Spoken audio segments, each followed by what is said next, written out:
اب اس طرح کے بے شمار اور احوال شرعی ہیں اور واقعات دینی ہیں اور احکام دینی ہیں جن پر صحابہ کرام میں، اہل بیت اطہار میں اور مختلف احکام اور مختلف فتاوی ان کے موجود ہیں.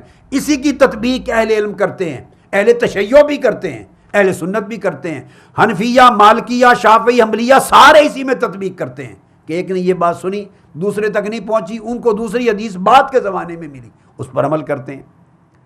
تو جس طرح میں نے آپ کو وہ چیز بتائی ایگزیکٹلی یہ چیز نہ گستاخی ہے، نہ علمی ہے، نہ بے خبری ہے کہ کوئی کہے کہ وہ حدیث سیدنا صدیق اکبر نے سنی تھی تو سیدہ فاطمہ الزہرا نے کیوں نہیں سنی تھی. یہ کوئی کہنے کی بات ہے؟ میں نے ایک مثال دے دی کہ صحابہ کرام نے اللہ کو دیدار کرنے کی حدیث سنی تھی اور زوجہ محترمہ جو سب سے محبوب زوجہ حضرت عائشہ صدیقہ انہوں نے نہیں سنی تھی. تو دو رائے بن گئی. ایک موقع پر ایک چیز فرمائی، صحابہ کرام کی مجلس میں ارشاد فرمایا ہوگا سیدنا صدیق اکبر نے سنی، کئی اور صحابہ نے اس کی تائید کی، شہادت دی، وہ آگے آئے گا ذکر. انہوں نے سنی، سیدہ کائنات رضی اللہ تعالیٰ عنہ نے نہیں سنی تھی. آپ کا اجتہاد تھا، جیسے رؤیت باری تعالیٰ، دیدار باری تعالیٰ میں ام المومنین حضرت عائشہ صدیقہ کا اجتہاد تھا. ہم ان کے اجتہاد کا فیصلہ نہیں مانتے، چونکہ ان کے اوپر صحابہ کرام کی وہ روایت جو انہوں نے آقا علیہ السلام سے مرفوعاً بیان کی کہ حضور نے فرمایا میں نے اللہ کو دیکھا. 30 روایتیں ملتی ہیں، 30. ہم اس پر اعتقاد اور عقیدہ رکھتے ہیں کہ دیدار کیا، چونکہ وہ آقا علیہ السلام نے فرمایا. اور عائشہ صدیقہ رضی اللہ تعالیٰ عنہ کا قول اجتہاد پر، اپنے فہم پر ہے، سو اس کو ہم نہیں مانتے. آقا کی حدیث مقدم ہے. ایگزیکٹلی یہی سچویشن ہے مسئلہ فدق پر کہ چونکہ آقا علیہ السلام کے قبض و تصرف میں رہا عمر بھر مال فے، فدق سمیت باقی اموال، اس سے یہ اجتہادی طور پہ خیال کا پیدا ہو جانا کہ یہ آقا علیہ السلام کی ملکیت ہیں ورنہ تقسیم ہو جاتے، یہ ایک سوال تھا ذہن میں. وصال کے بعد یہ سوال لے کر سیدنا ابوبکر صدیق رضی اللہ تعالیٰ عنہ کے پاس تشریف لے گئیں. اب تشریف لے جانا اور پوچھنا کوئی حرص اور لالچ نہیں ہے، اس لیے کہ اگر واقعتاً وراثت میں حق بنتا ہے تو آقا علیہ السلام کی وراثت ہے، یادگار ہے، برکت ہے. آقا علیہ السلام کی وراثت سے ایک تعلق ہے قلبی، روحانی، عشقی ہیں، اور سیدۃ النساء کا تعلق ہے تاجدار کائنات سے. یہ عین تقاضا ایمانی تھا کہ اگر اس میں حق بنتا ہے تو میں لوں. جا کے بات کی، پوچھا. سیدنا صدیق اکبر رضی اللہ، یہ ان کا فہم تھا اپنا، ایک اجتہادی رائے تھی. حضرت عائشہ صدیقہ کی اجتہادی رائے رؤیت باری تعالیٰ کی نفی کی طرح. جب سیدنا صدیق اکبر کے پاس آئیں تو انہوں نے آقا علیہ السلام کی وہ حدیث سنا دی، اور بعد میں کئی اور صحابہ نے اس کی تائید کر دی کہ آقا علیہ السلام نے یہ فرمایا تھا کہ ہماری مال میں کوئی وراثت نہیں ہوتی. اور اب یہ حدیث میں آپ کو آگے چل کے بتاؤں گا کہ کس لیے غادبت کی بات غلط ہے. تو جب یہ بات سنی تو ایک طبیعت میں رنج کا یا ملال کا آ جانا یا ایک تعجب کا آ جانا ایک فطری امر ہے، فطری امر ہے ایک ملال کا آ جانا. تو جس خیال سے آپ تشریف لائی تھی، چونکہ جب حدیث پاک سنی مسئلہ ختم ہو گیا، واپس چلی گئیں، اور پھر آپ نے اس موضوع پر کبھی کلام نہیں کیا، اس موضوع پر دوبارہ مطالبہ نہیں کیا. سیدنا صدیق اکبر رضی اللہ تعالیٰ عنہ کی محبت کا عالم یہ تھا اور عقیدت کا عالم یہ تھا اہل بیت اور سیدہ کائنات کے ساتھ کہ انہیں خیال گزرا کہ دوبارہ سیدہ کائنات سیدہ فاطمہ الزہرا نے اس موضوع پر بات نہیں کی، ایسا نہ ہو کہ کہیں خفا ہوں. اور ان کے خفا ہونے کا تصور بھی سیدنا صدیق اکبر کو گوارا نہیں ہوا. وہ ان کے گھر چلے گئے، دروازہ کھٹکھٹایا. یہ ہے پورا واقعہ. اب وہ تو حدیث میں صرف اتنا مکالمے کے 2 جملے درج تھے، اتنا ہی کچھ ہے. اب اگلا واقعہ پورا یہ ہے کہ وہ دوسرے ابھی جو کوٹ کروں گا، ان کے گھر گئے. آپ کی طبیعت علیل تھی سیدہ کائنات رضی اللہ تعالیٰ عنہ کی، تو ان کا عیادت کرنے کے بہانے آپ گھر چلے گئے. دروازہ کھٹکھٹایا، مولا علی شیر خدا آئے. پوچھا، اندر گئے سیدہ عالم سے پوچھنے کے لیے کہ سیدنا صدیق اکبر رضی اللہ تعالیٰ عنہ وہ آئے ہیں، تشریف لائے ہیں. تو آپ جا کے پوچھا تو اجازت مانگی، ان کو اندر آنے کی اجازت دے دوں؟ آپ نے فرمایا جی ہاں اجازت دے دیں.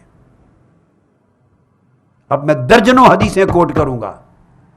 اب بولیے یہ درجنوں حدیثیں جو اس واقعہ کو کوٹ کرتی ہیں، کیا یہ غضبت کے مسئلے کی غضبناک ہونا اور حاجرت اور تعدم وفات ان سے لا تعلق ہو جانا، اس کے ساتھ ان کا مطابقت بنتی؟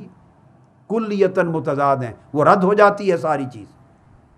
آپ نے اجازت دی، ہنسی خوشی سیدنا صدیق اکبر اندر تشریف لے آئے، حاضر ہوئے، اور حاضر ہو کر آپ نے پھر گفتگو کی، اور گفتگو کر کے پھر قسم کھا کے دوبارہ اپنی صفائی پیش کی، اس خیال سے کہ آقا علیہ السلام کی جان اور آقا کے جگر اور قلب کا ٹکڑا سیدہ کائنات فاطمہ الزہرا، بے شک میں نے حق بات بتا دی، حدیث رسول بتا دی، مگر ممکن ہے آپ کو جذباتی طور پہ کوئی رنج اور ملال نہ ہو، تو یہ بھی گوارا نہیں کہ سیدہ کائنات میرے ساتھ رنجیدہ رہیں. قسم کھا کے دوبارہ اپنی پوزیشن کلیئر کی، اور سیدہ کائنات مطمئن ہو گئیں، اور انہوں نے اللہ کو گواہ بنا کر کہا کہ اللہ گواہ ہو جا، میں ابوبکر صدیق سے راضی ہوں، راضی ہوں. یہاں جا کر مسئلہ فدق ختم ہو گیا. تو لوگوں، مسئلہ فدق تو ختم ہو گیا تھا، اور سیدہ کائنات نے اللہ کو گواہ بنا کر ختم کر دیا تھا. تو صدیوں بعد آج لوگ ٹی وی پر کتابوں میں ہنگامہ کھڑا کر کے دوبارہ زندہ کر رہے ہیں اس کو، تو سوائے فتنہ اور فساد دین میں پیدا کرنے کے اور کیا غرض ہے؟ اس سے سیدہ کائنات کی روح خوش ہوگی جنہوں نے اللہ کو گواہ بنا کر کہا تھا کہ میں ابوبکر سے راضی ہوں. اب وہ سنیے، وہ اب حدیث سناتا ہوں آپ کو، امام شابی کی روایت سے ہے. فرماتے ہیں لما ماردت فاطمہ رضی اللہ تعالی عنہ اتا ابو بکر رضی اللہ تعالی عنہ فاستأذن فقال علی یا فاطمہ ھذا ابو بکر یستأذن علیک. آپ کی علیل تھیں تو سیدہ کائنات کی مزاج پرسی کے لیے سیدنا صدیق اکبر رضی اللہ تعالیٰ عنہ در فاطمہ پہ حاضر ہوئے. مولا علی شیر خدا نے اندر جا کے پوچھا فاطمہ ابو بکر آئے ہیں، اندر آنے کی اجازت مانگتے ہیں. سیدہ کائنات نے فرمایا اتحب ان آذن لہ. آگے بیان کو تھا کہ سنت یہی تھی کہ شوہر سے پوچھے زوجہ، اے علی آپ پسند کرتے ہیں کہ میں انہیں اجازت دے دوں؟ قال نعم، کہا مجھے تو اعتراض نہیں، میں تو خوش ہوں. انہوں نے کہا کہ آقا کی سنت ہے. اس کو جواب دیا فاذنت لہ، اجازت دے دی ان کو کہ اندر آ جائیں. سیدنا صدیق اکبر اندر آ گئے. فداخل علیہا، سیدہ کائنات کے پاس آ گئے. یترداہا، اور اس خیال سے کہ شاید ان کی طبیعت میں ملال ہو، رنج ہو. یہ انسانی بشری تقاضے ہیں، مطلقاً اس کا انکار نہیں کرتے کہ کوئی رنج ہی نہیں آیا ہوگا، کوئی ملال ہی نہیں آیا ہوگا، اس کا انکار مطلقاً نہیں کرتے. اس کا ادراک سیدنا صدیق اکبر رضی اللہ تعالیٰ عنہ نے بھی کیا ہوگا. یہ ترداہا، آپ کو منانے لگے، رضا جوئی کرنے لگے.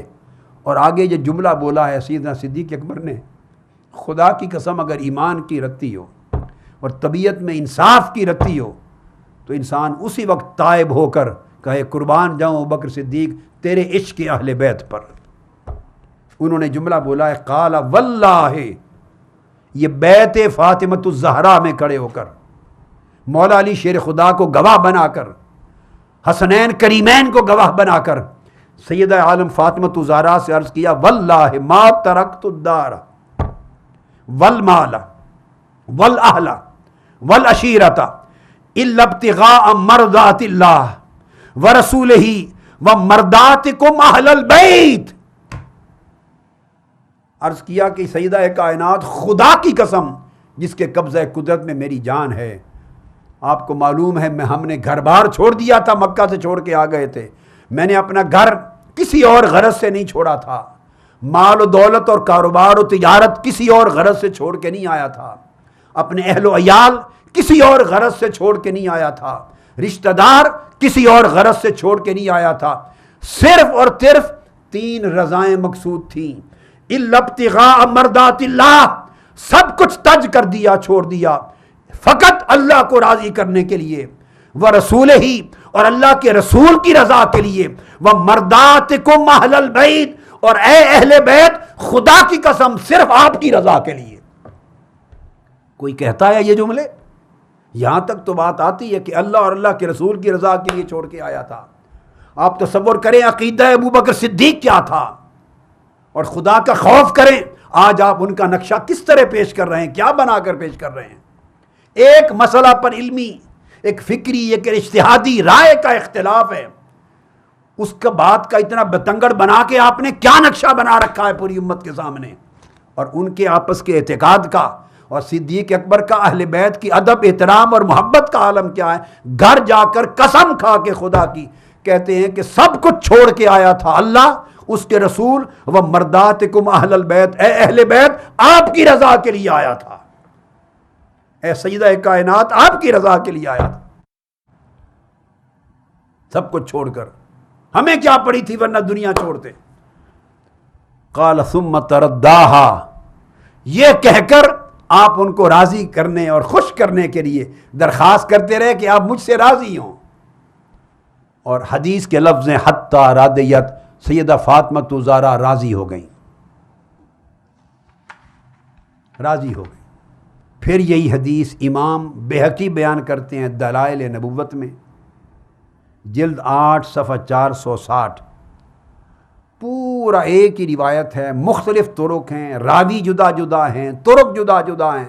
یعنی یہ واقعہ کئی طرق اور اسانید سے مختلف ائمہ حدیث کو پہنچا ہے. اب میں اس کو سارا دوبارہ نہیں پڑھتا, ایک بار پڑھ دیا, ہر جگہ روایت ہوا ہے. آخری جملے ایک اپنے کیف کے لیے اور آپ کے ایمان کو تازہ کرنے کے لیے ہر کتاب سے پڑھتا جاؤں گا کہ وہ کہتے ہیں واللہ ما ترکت الدار والمال, یہ دلائل نبوت بہقی کی بھی روایت ہے, والاہل والعشیرۃ الا ابتغاء مرضات اللہ و مرضات رسولہ و مرضات اہل بیت, مرضاتکم اہل البیت ثم ترداہا حتی رضیت. پھر اس کے بعد حافظ ابن کثیر نے پوری سند کے ساتھ السیرۃ النبویہ جلد 4 صفحہ 575 میں بھی اسی کو پورا روایت کیا ہے, اور وہ بیان کرتے ہیں کہ اس کے اسناد جید اور قوی ہیں. اور امام شابی نے یہ بات خود مولا علی شیر خدا سے سنی ہے. یہ واقعہ امام شابی نے مولا علی شیر خدا سے سنا ہے. اس طرح ابو بکر تشریف لائے, حاضر ہوئے اور سیدہ کائنات سے یہ کیا اور وہ راضی ہو گئی. تو سیدہ کائنات کا راضی ہونا امام شابی کے بقول مولا علی شیر خدا نے بتایا ہے. اسی کو سیر و اعلام نبلاء میں علامہ ذہبی نے روایت کیا ہے کہ سیدہ کائنات فاطمہ زہرا رضی اللہ تعالیٰ عنہ راضی ہو گئیں. تو جب ایک بات ثابت ہو گئی بالفرض, اس وقت عین ایک لمحے کے لیے, چونکہ نقطہ نظر دو جدا تھے, اس سے اگر طبیعت مقدسہ پہ کچھ رنج اور ملال آ بھی گیا ہو تو کیا آپ خود سوچئے یہ عدل اور انصاف کا تقاضا بنتا ہے کہ اس کو اتنا بات کا بتنگڑ بتا دینا کہ جس کے اینڈ پر وہ راضی ہو گئیں, راضی ہو گئیں, تو پھر کوئی جواز بنتا ہے مسئلہ فدق پہ آپ ہنگامہ کھڑا کرنا. ہاں آپ ایک بات اب کر سکتے ہیں جو بات قابل توجہ وزنی ہے کہ یہ تو ساری روایتیں آپ نے محدثین اہل سنت کی بیان کی کہ وہ راضی ہو گئیں, تو اہل تشیع نے کہاں کہا ہے؟ اب آئیے, آپ کو معلوم ہے میں نے پوری سیریز میں کوئی بات تنہا اہل سنت کی کتب سے ثابت نہیں کی. جو چیز ریلیونٹ ہے اہل تشیع کی وہ اہل تشیع کے اماموں اور اہل تشیع کے علماء سے ثابت کی.